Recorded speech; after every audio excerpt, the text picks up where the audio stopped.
Hello, we'll be learning about integrative managerial issues today, chapter 3 of Fundamentals of Management. Today's topic entails globalization and its impact,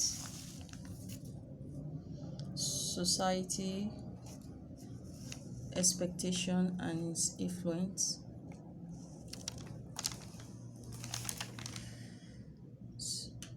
ethical and unethical behavior,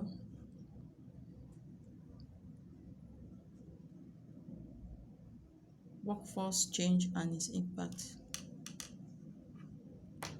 One will.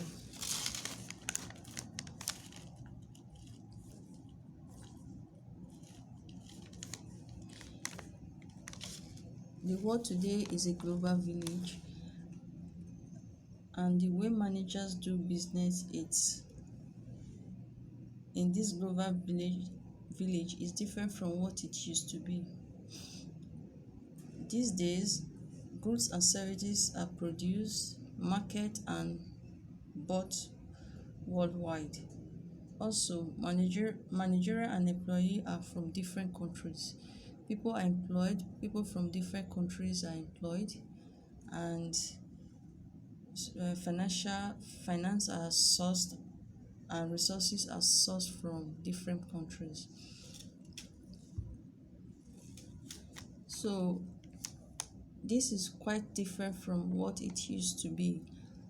Like when companies or businesses are open in a country, they find it difficult to have access to other parts of the world to either source for finance or source for workers or probably consumers or customers. But today, the world we have today, this is totally different. With globalization, people are able to buy, sell goods from different parts of the world.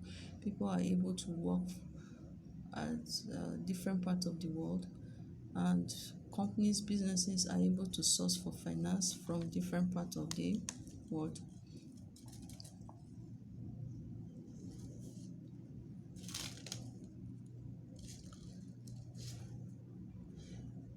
There are, when we talk about globalization, there are actually different approaches at which organizations can go to can actually adopt globalization, or they can go global.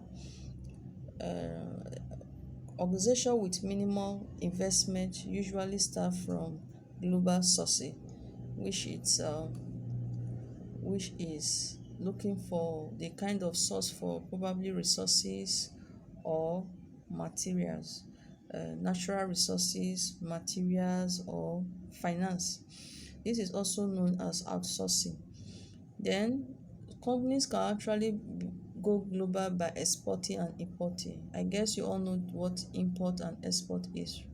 Import goods and services brought into the country, which are bought into the country, and export are goods and services sold outside the country. Then we also have what they call licensing. They actually source for license from other parts of the world. Franchising. When we talk about franchise is when a company use the name or brand image of another company. A business use the name or brand image of another company or corporation to sell its goods or services. A good example of franchising is McDonald's and KFC. We also have franchise businesses like Pizza Hut or Domino's. So small businesses or people use these people's name and brand to sell their items. Like, for example, let me be specific. When we talk about McDonald's, many of you that have actually visited McDonald's, they sell fries, they sell chicken, but in every part of the world. but this company is every part of the world. Actually, the parent company is in USA. The owner of this company are in the USA. But if you travel to every part of the world, you find McDonald's in every nook and crannies of that country. If you taste the chicken of McDonald's in Qatar, is the same taste with the chicken, the flavor of the chicken of McDonald's in the USA. This is franchising. This is because it's not as if McDonald's has actually traveled to Qatar to open a McDonald's branch, but rather someone has outsourced. If you still remember, right, we talked about outsourcing. So someone has outsourced and gone into agreement with the original owners of McDonald's, and probably after the agreement and in terms of share in profit and cost of the business, the person that owns McDonald's in Qatar is just using the brand name, the the colors, everything, the image or everything about the brand image of McDonald's in the USA to sell its chicken and fries in Qatar. So when businesses do this, whether a big corporation giving the people the privilege or license to operate with their brand name, or a small business or individual actually approaching these big corporations to use their brand and images, when people do this or businesses do this or corporations do this is known as franchising.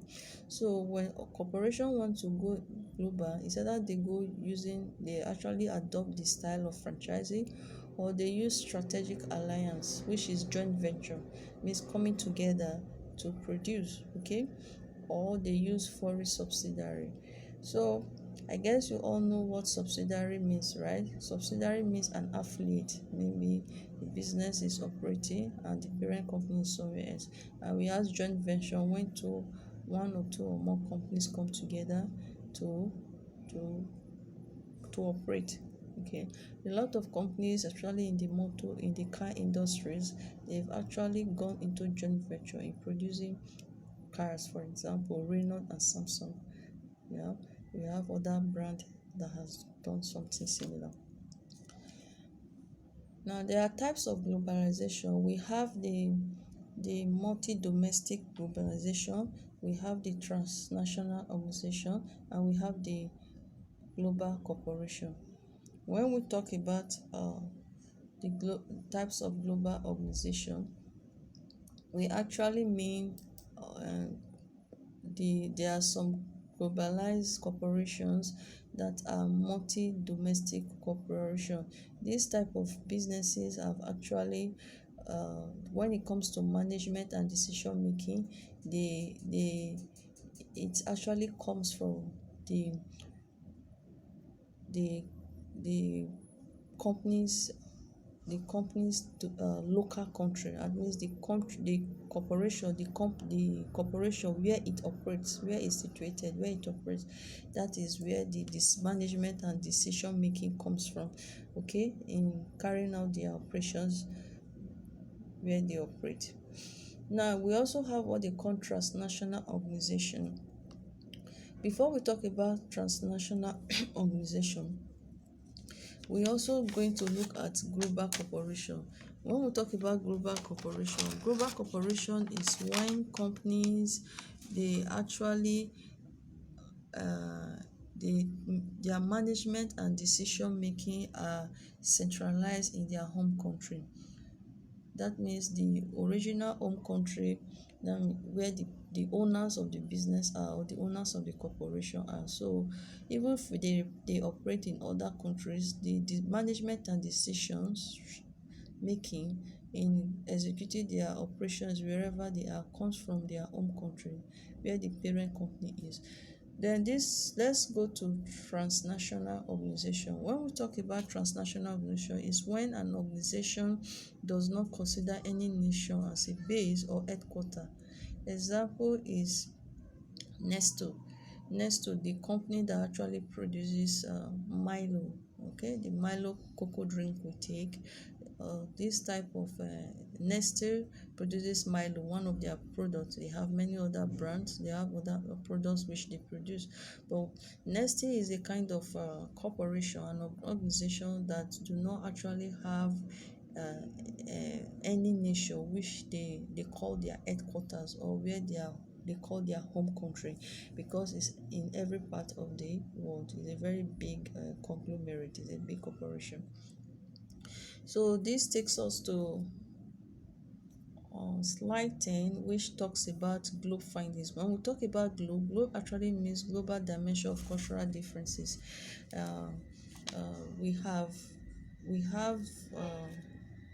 dimension of cultural differences. We in assertiveness, in functional orientation, gender differentiation, uncertainty avoidance, power distance, individualism, collectivism, in-group collectivism. We have performance orientation and humane orientation. Now, each of them, when we talk about assertiveness, is the extent which a society encourages people to be tough, confrontational, and at which they have the braveness to actually face whatever outcome.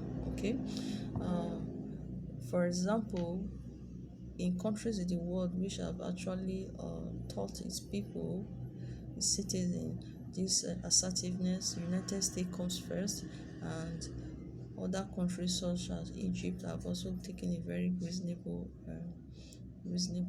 position in this aspect. We have what they call future orientation. This is when society encourages and reward future oriented behavior.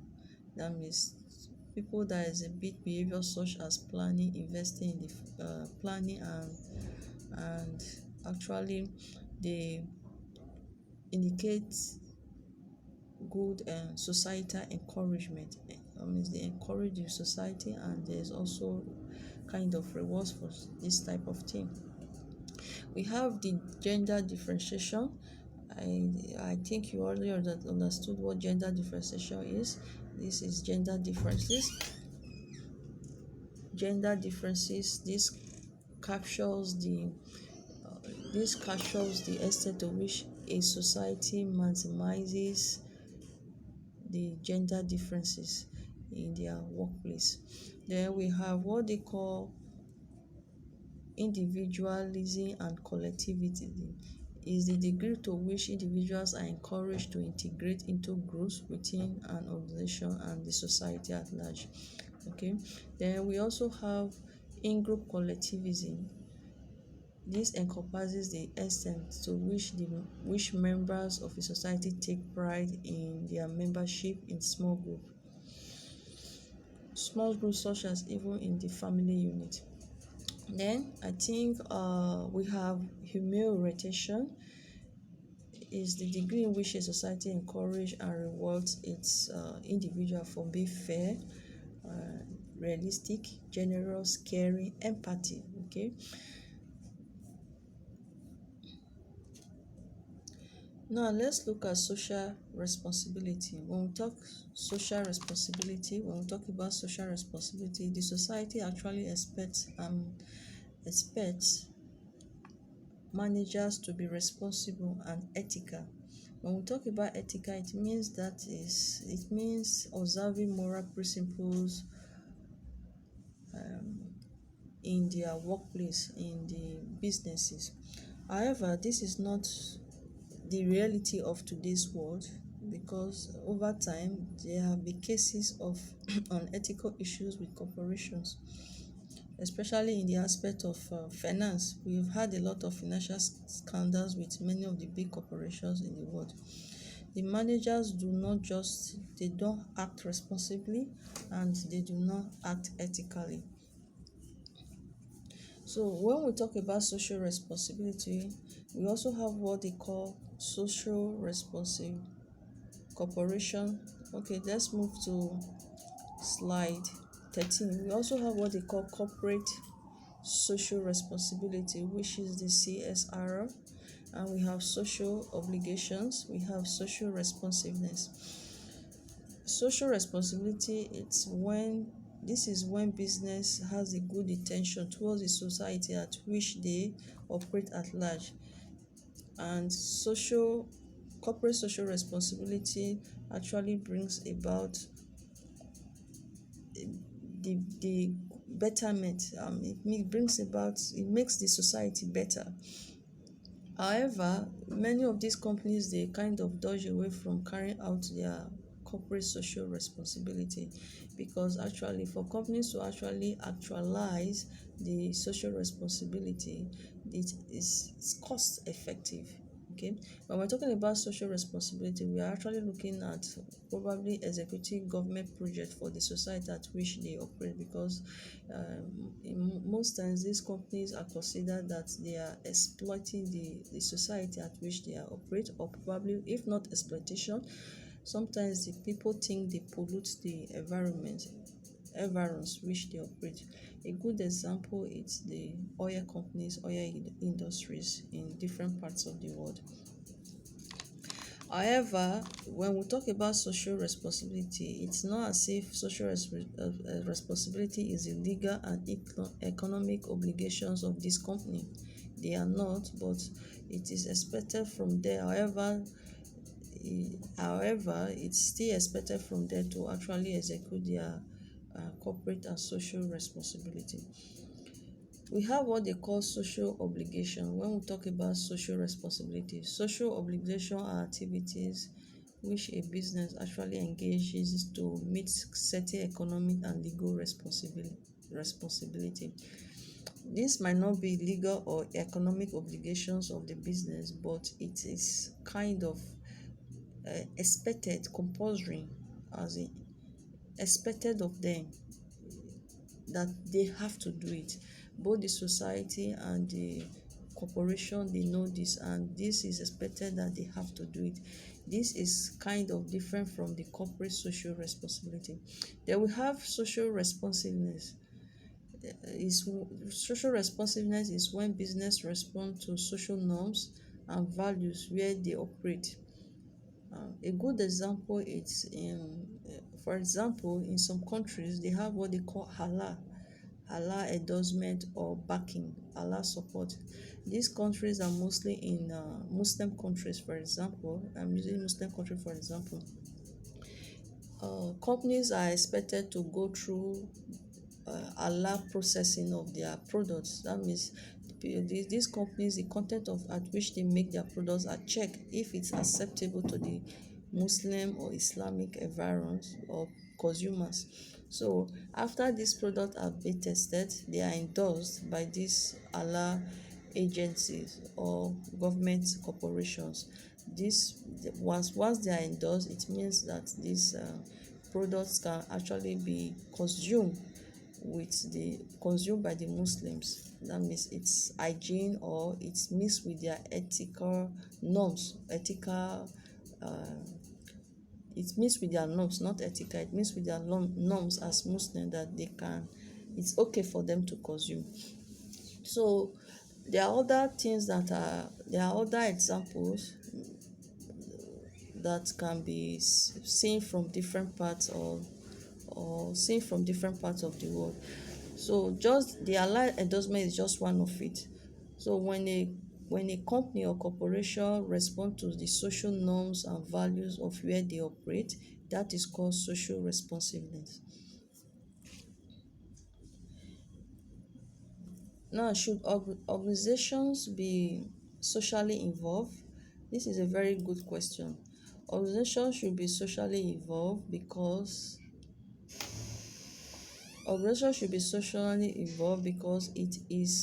actually, when organizations are socially involved in where they operate, they will be able to carry out their corporate social responsibility, and they'll be able to uh, uh, carry out their social obligations, and they'll be able to be socially responsive.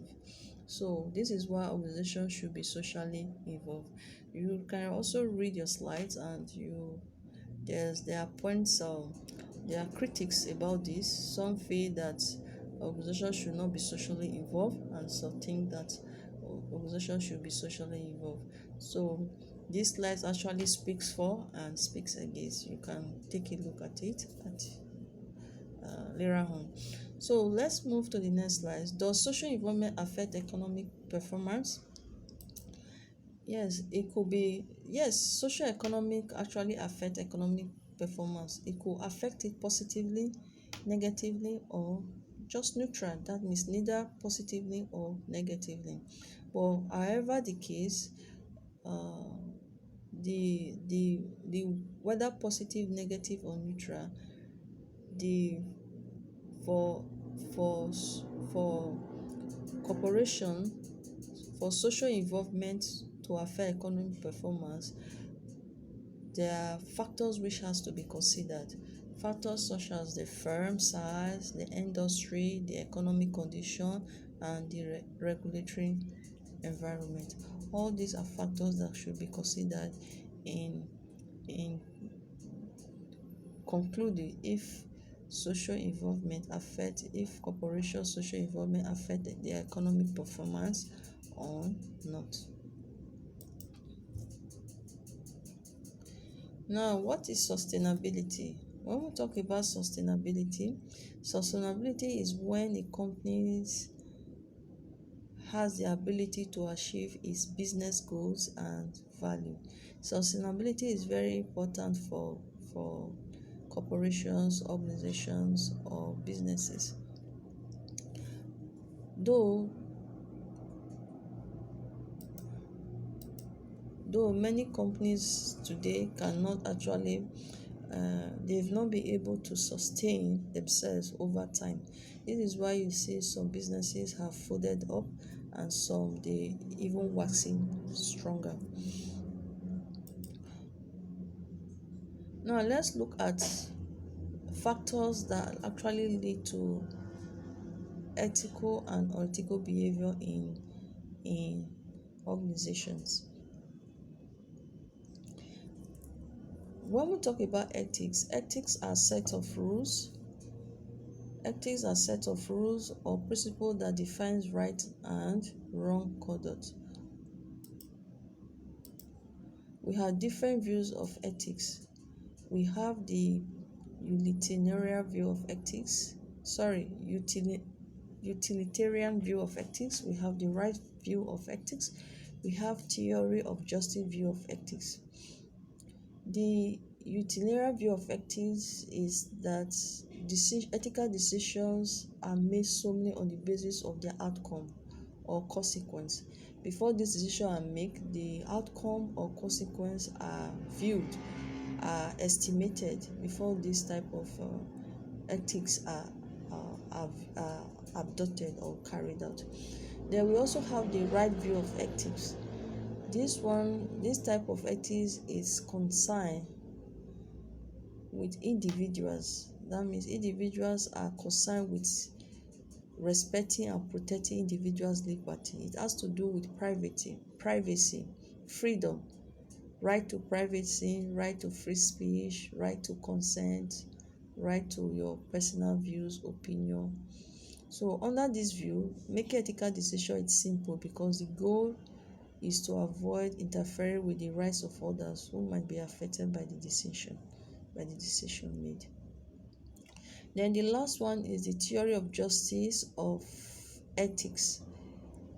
The theory of justice of ethics is kind of equity. It has to do with equity. It deals with equity. An individual is equitable. That means an individual needs to be dealt with fairness and impartiality. Okay, this has to do with fairness, equity, and impartiality in the decisions, in making decisions. Okay, I'll give you a very good example. Is for example, in organizations, in some organizations, they don't actually practice the theory of justice view. They don't practice this ethics. They actually employ people with the same skill, same qualification and experience, but they pay one person more than the other person. When companies do that, it means the company is not practicing the theory of justice, view of ethics. So in this kind of ethics, it means that no matter the person's gender, no matter the person's no matter the person's qualification, nationality, they should be paid. There shouldn't be partiality. They should be paid same amount they pay for everyone in such a criteria. Now let's look at what determines ethical behavior. Okay, these are the different views of ethics I just spoke about. Now let's look at what actually determines ethical behavior. In this aspect, we're going to look at the morality, the values, the personality, the experience, organizational culture, issues being faced. Like ethical behavior with corporation differs because this depends on the person in the managers, okay, or owners. What are their morality? What are their values? What is their personality? What is their experience? The more experienced people become, the more better they become.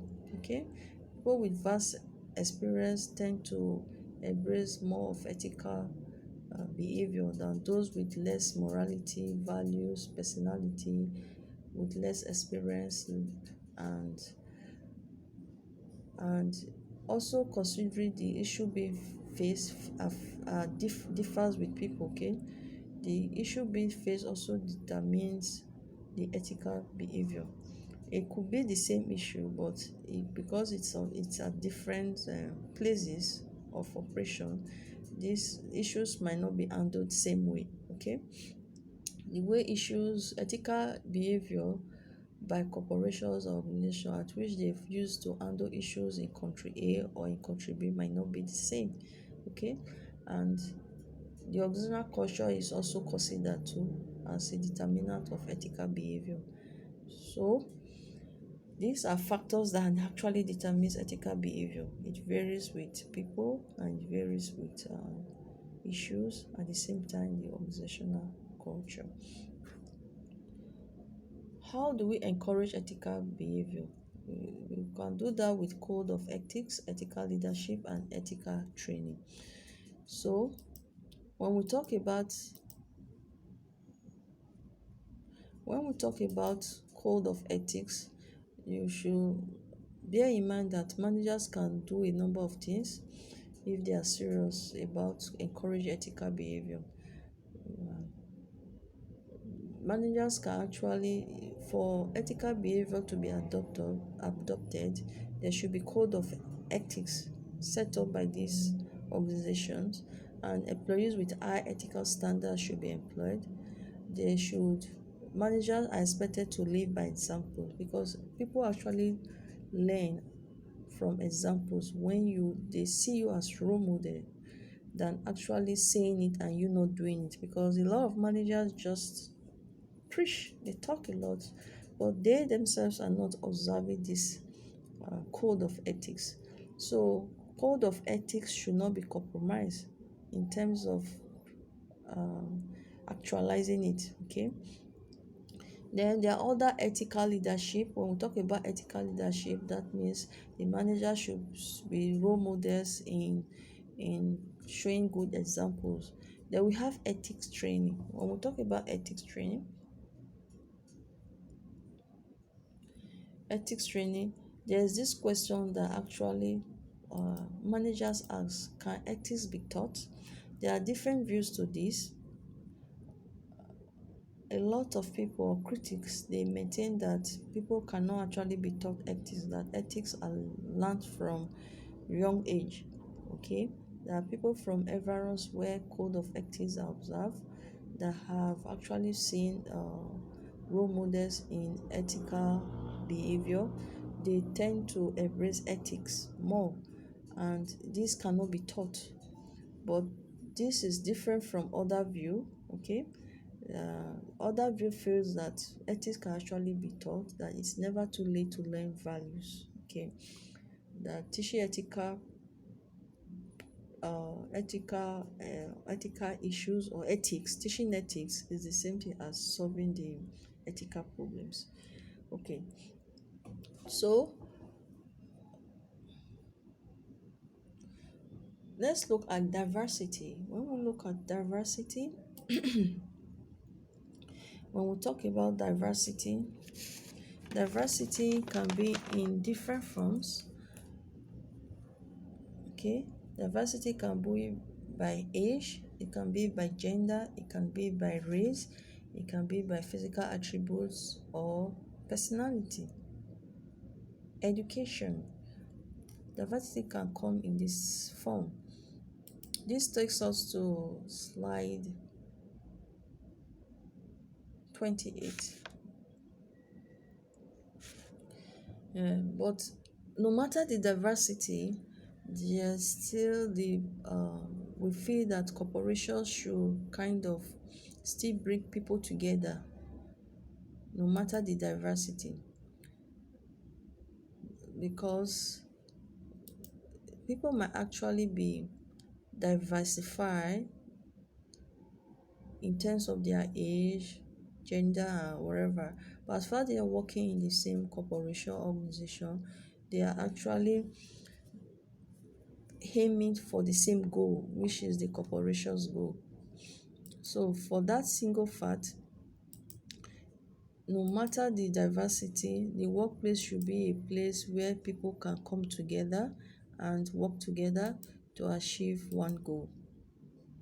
So this brings us to what they call workforce diversity. Workforce diversity is defined as the ways in which people in an organization are different from and similar to one another.